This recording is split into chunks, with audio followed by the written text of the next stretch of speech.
መቅረጽ ማልችልበት ከተማ ነው የገባሁት። ስርቆት ሐላል የሆነበት አይደለም ለሴት ጎብኚ ለተማው ነዋሪ በራሱ በጣም አደገኛ የሆነ ሲቲ ነው። ናይጄሪያ ሌጎስ ተገኝቻለሁ። እዚህ ከተማ ለየት የሚያደርገው ብዬ ስፈልግ እዚህ ቪዲዮ ላይ እንደምታዩት ይሄ ቦታ ማካኮ ይባላል። ቤቶቹ የተሰሩትም የሚኖሩትም እዚህ ቆሻሻ ውሃ ላይ ነው። ከቦታ ቦታ እንደሚንቀሳቀሱት ይገበያዩት ጀልባ ነው እንደምታዩት።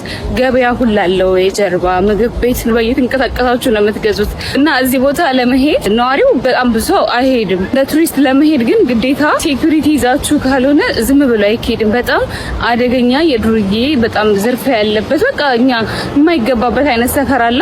ለዚህ ከተማ መምጣት ካሰባችሁ ቪዛ ኦን አራይቫል ለ30 ቀን ይሰጧችኋል በቱሪስት ወይም በስራ ቪዛ። ኤርፖርት ሳትወጡ ሲም ካርድ ብታወጡ ይመከራል። በቀላሉ ማፕም ለማየት ታክሲ ኡበርም ለመጥራት አዲስ ከሆናችሁ በተለይ የሀገሬው ነዋሪ አብሯችሁ ቢሆን ይመረጣል። አዲስ መሆናችሁን ካወቁ ሰዎቹ በጣም ያስፈራሉ። አሁን እኔ ራሴ በሶስት ከሆኑ ሊከቡኝ ነገር ይሞክራሉ። ሊያርቁላ እየተጠራሩ ነበር ሲያዩኝ ነበር እንደፈለጉ